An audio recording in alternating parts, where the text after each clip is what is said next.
All right. And we are live, folks. This is Sherman Ray, Black Success Magazine, the podcast. Thank you, folks, for being a part of the show today. We come to you each and every day, Monday through Friday, with stories and tips and tricks. And all we talk about is success here on Black Success Magazine. So thank you for all being a part of the show. Today, it is Open Line Friday on Black Success Magazine. So really, this is the show where we've collected questions from all week long from people who've joined us on our podcast or send us letters via email at info@blacksuccessmagazine.com. And so that's what we'll do today. Usually on Black Success Magazine, I will talk about what I want to talk about, and generally that can range from anything.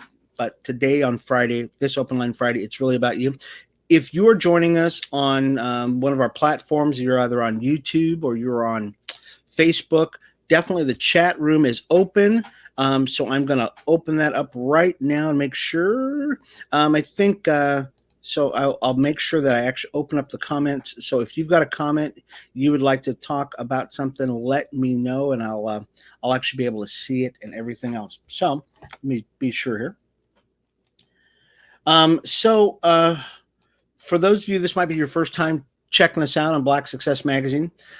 We are located online, blacksuccessmagazine.com, and you can check out our magazine. You can check out our podcast. We've got videos there, articles, which are real cool, updated all the time.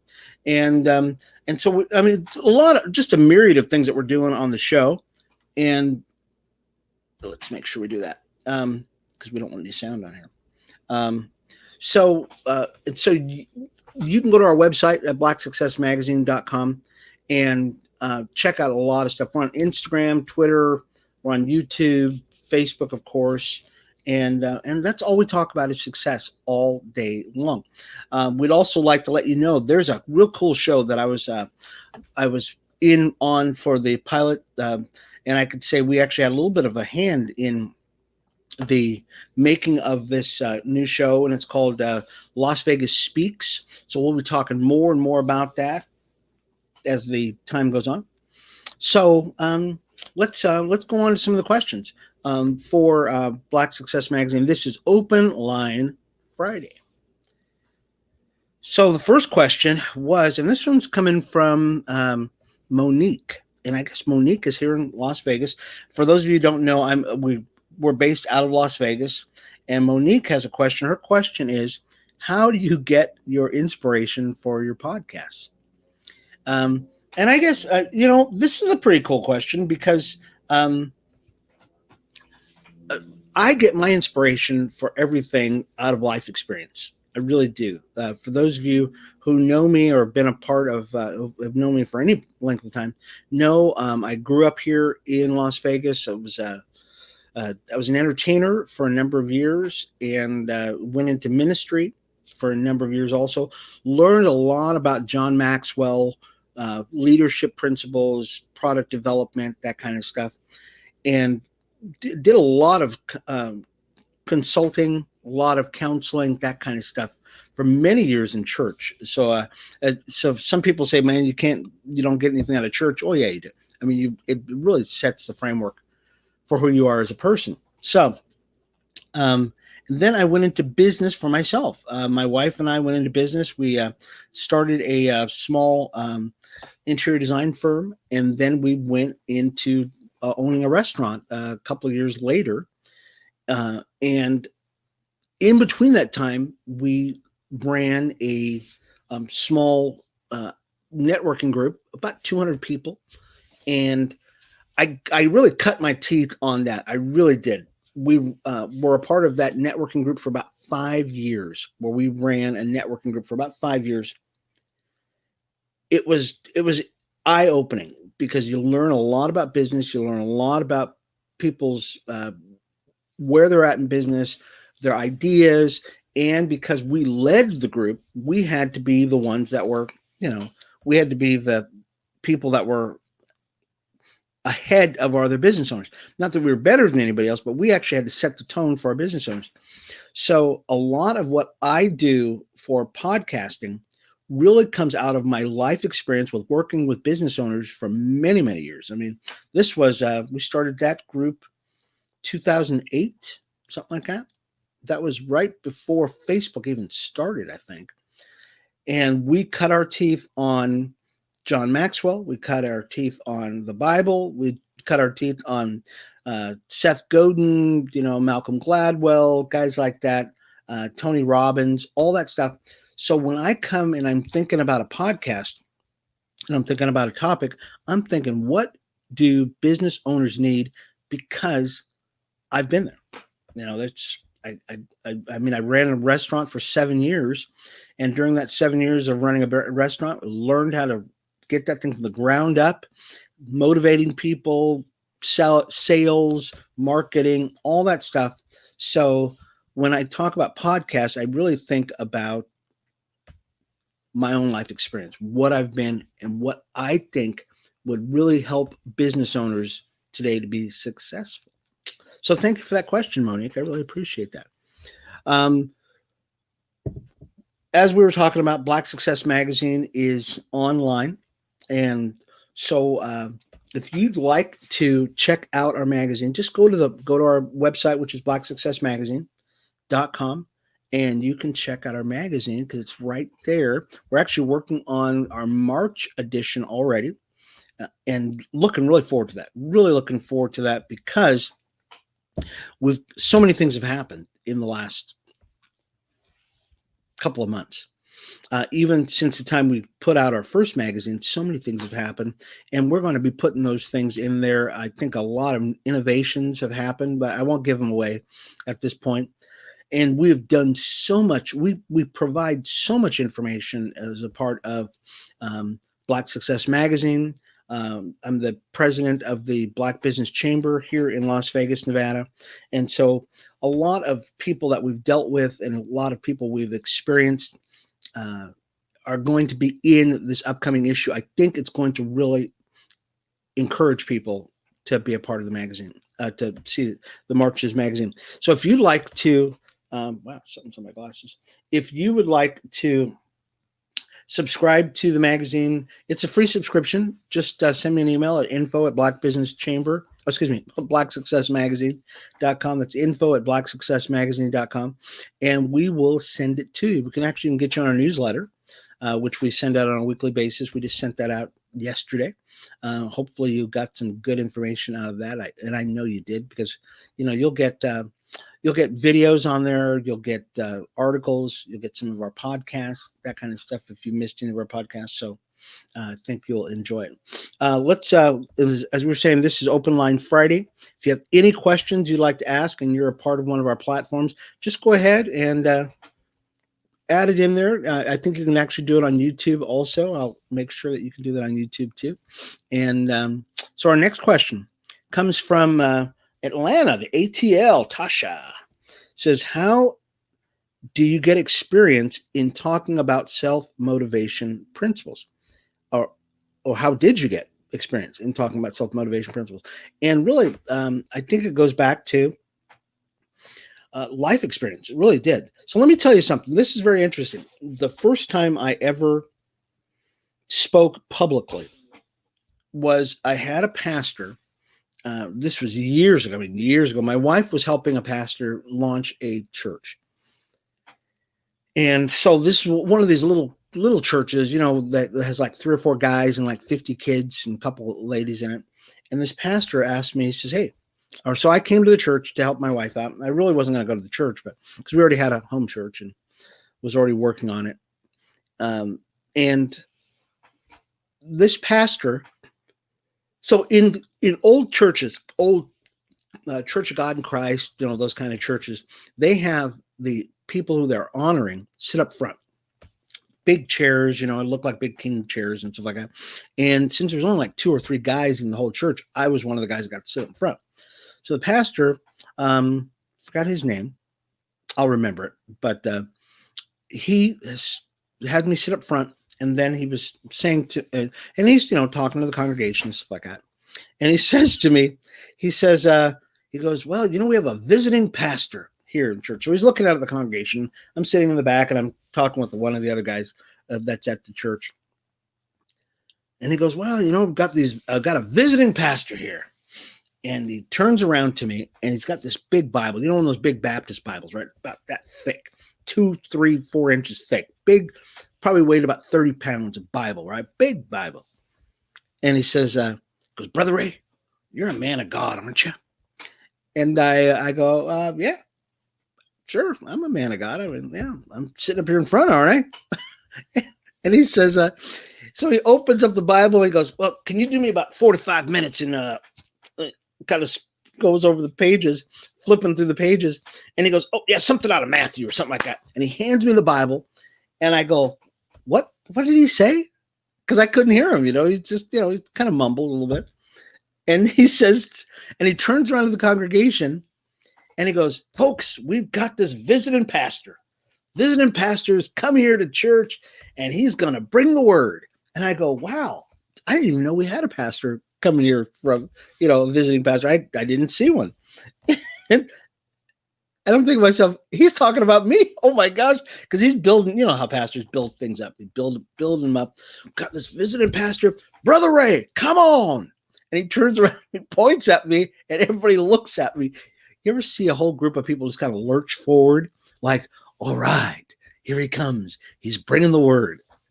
That was my introduction to public speaking. It taught me something, and he did this many times after that, because I guess since the floodgates were open, he figured he could do it all the time. During my time at that little bitty church, I spoke, prayed over people, was caught off guard, and had to do things that I was very uncomfortable with, probably, 20, 30 times, where this pastor would do things like that. And it just drove me crazy. But how do you get experience talking about self-motivation or principles and stuff like that? You actually have to live a life. You can't you can't sit inside of a house. You can't sit inside of your store. You have to get out into life, and you've got to experience life, because that will, if you are in the crucible of situations, you will get experience. You will learn from everything. I tell this to people all the time. Volunteer. Create situations where you have to perform, because if you don't, you will never perform. If you play it safe in life, you're just gonna, you won't get anything out of it. You just won't. I think being a speaker requires you to exercise that muscle, because public speaking is one of those things where people hate it. I mean, they really do.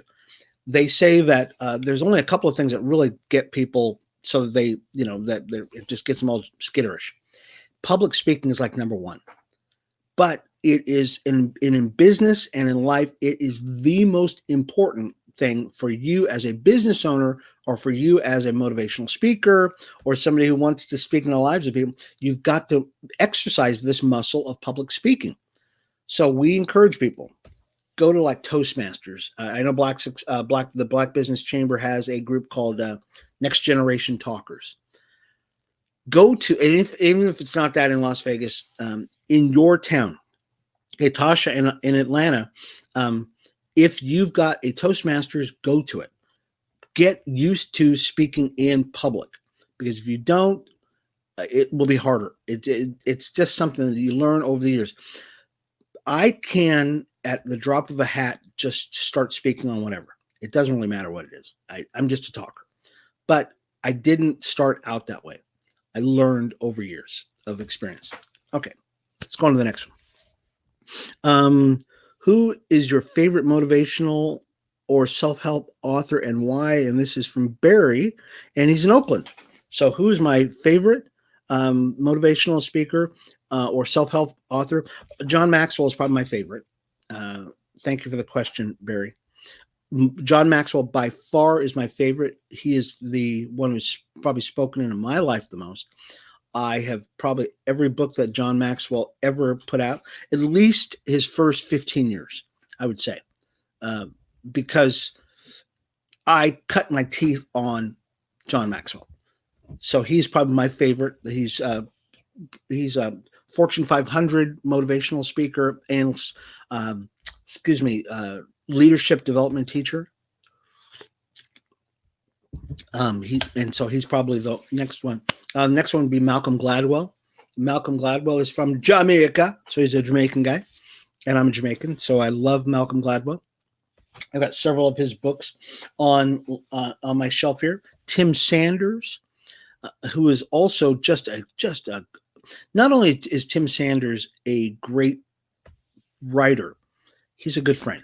So Tim Sanders, who's gotten quite a few books, I've got at least 2 of his books on my shelf also. And I would think Seth Godin. So I would say those are probably my top 4. So if you want to read, so books I like to read, The Tipping Point is one great one. Purple Cow is another one. John Maxwell, anything John Maxwell writes is a really great book. And Today We Are Rich by Tim Sanders, just great books. Okay. Number 4. This one's from Kim. She's from Trenton. Hey, I'm from Trenton too. Kim. Her question is, if you had an opportunity to speak with any person from the past, who would it be and why? Okay, what a great question. If I had the opportunity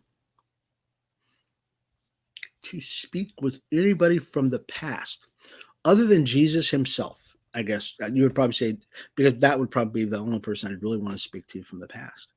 Who would I want to speak to? That's a good question. Kim, can I come back to that for just a second? Because it's gonna take me a minute to think about it. There's so many great people out there who have done such great things. And this doesn't even have to be a motivational person. It's just somebody who's done some great things. You know what? I do have an answer. I would want to speak to, and here's a real quick story. The first guy first black person who flew a transcontinental flight across America was a really cool story. So, and I won't go into it now, but the guy who did that, I would want to talk to him, because what he did in order to get from the West Coast to the East Coast and back, he had to do barnstorming. And this was like in the early 1800s. So black folks, they didn't want to teach black people how to fly. No, it wasn't the 1800s. Was it 1900s? I'll have to double check. But as the story goes, black folks were not, they didn't jump out of their skin to try to teach black people how to fly. But this guy learned how to fly, and his co-pilot, who was another black guy, went with him, and they barnstormed their way across America, which means, and barnstorming in those days, what they meant was that you did tricks. So you'd fly up, do a loop-de-loop, whatever you did, whatever barnstorming was. And I would want to talk to that guy, because that is a guy who had a mission. And what must it have been like? I want his story. Somebody said they were actually going to write a story on that, or do a video on it, or do a movie about this guy. I think they should have. I really do, because this is one of those stories where you get such motivation to do what you're going to do in life from guys like this. So I think that would be so that's who I'd want to be. And I'll have to figure out the guy's name. But thank you for that question. That was Kim, Trenton, New Jersey. That's actually my hometown. Number 5. Let's this is from New York, Thomas. He says, tell us about your most noteworthy experience and how did it impact your life? My most noteworthy experience and how did it impact my life? Boy, there's a lot of questions about me right now. So I'm so glad people want to know about me. I should probably talk about myself more, because people are asking a lot of questions about me. My most noteworthy experience, and how did it impact my life? I would say, and many people don't know this about me, is that I was a singer many years ago, back in the 80s. So this was, gosh, that's a long time ago. It's almost 40 years now. Um, Back in mid 80s to, mid 80s is when I was a singer. And I sang on the road with a very famous 50s doo-wop band. It was called the Platters. And so I sang with them for about 3 years, traveled all around the world, and I learned a lot. I was in my early 20s when I sang with them. So in those days I had really long hair. So you can imagine me now. I had really long hair. And that was when Jerry curls were in. That's right. You remember, some of you were too young for Jerry curls, but I had a long Jerry curl. It was past my shoulders, and you'd flick your hair around, because you get all this juice all over the place. It impacted my life because I grew up a lot on the road.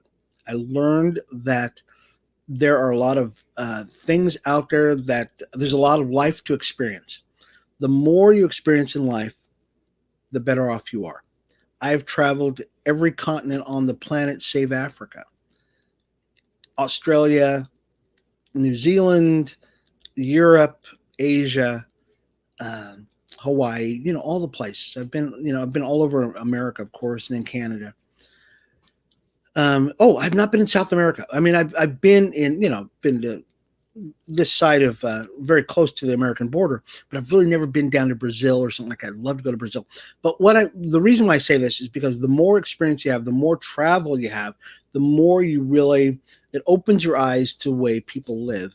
And I think that experience probably had more of an impact on my life than probably anything I've done, because I've learned a lot, other than when I went on a missionary trip, and we went to India for a couple of weeks. And I've been on missionary trips before where you're just kind of, you're just doing church work, that kind of stuff, which is really, really cool. But I was in India for about 2 weeks. My wife and I were in India with a group from our church. But I learned so much about life. I learned a lot about people, and I learned about how blessed we are here in America and how we should not take that for granted. Let me close this just a little bit because it's really bright. We take things for granted here in America that we probably shouldn't. And that is probably going, as you see, as we move forward with Black Success Magazine, you're probably going to see just a little bit of a change on our emphasis, because really, why are we being successful? I think that's probably one of the biggest things. And why are Black people in America successful? I think that is going to probably be something you'll see a change in, because I'll bring this out a little later as I formulate the idea a little bit more. But that's probably what has touched me the most. Let's go with here's a good question. This one's from Todd, and he's from Kentucky. He says, I heard that you're losing weight. I am 150 pounds overweight. I love to eat, and I'm not active physically. Help. All right. So Todd's question is, he wants to lose weight. So Todd, I guess,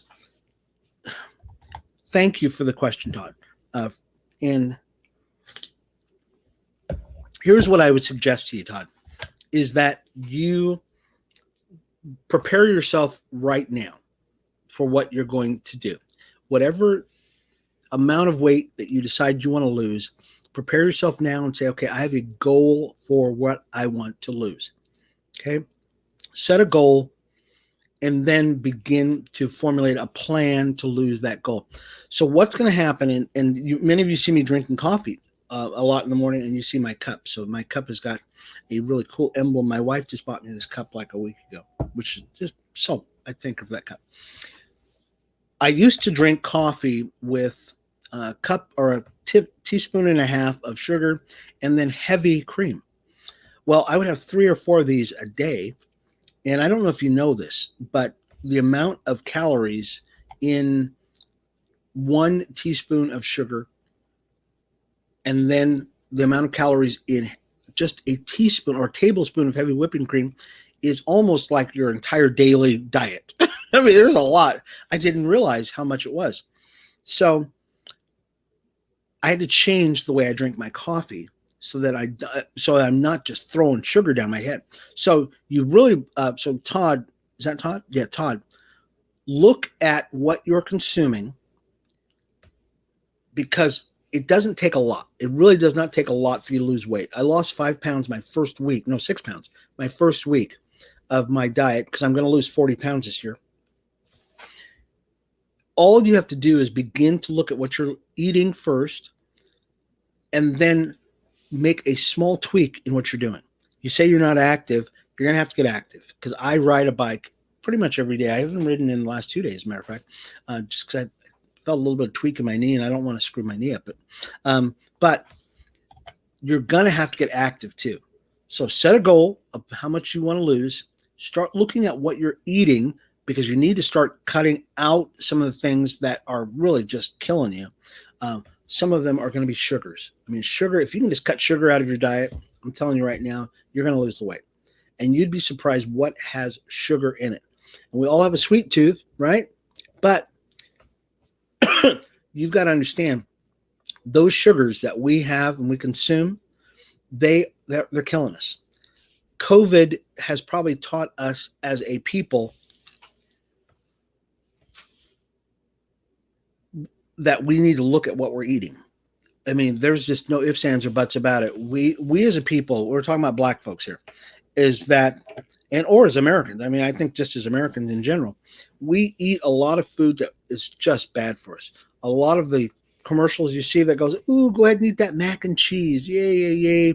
Eat those fried things. And that stuff is killing us as a people. So we need to start looking at our diet and start saying, okay, I've got to change my diet to things that are not fried, not laden with a lot of these sauces that we have, not laden with a lot of red meats, that kind of stuff. You probably should get more vegetables in you. Salads are awesome. They really are. Take the time. You are worth it.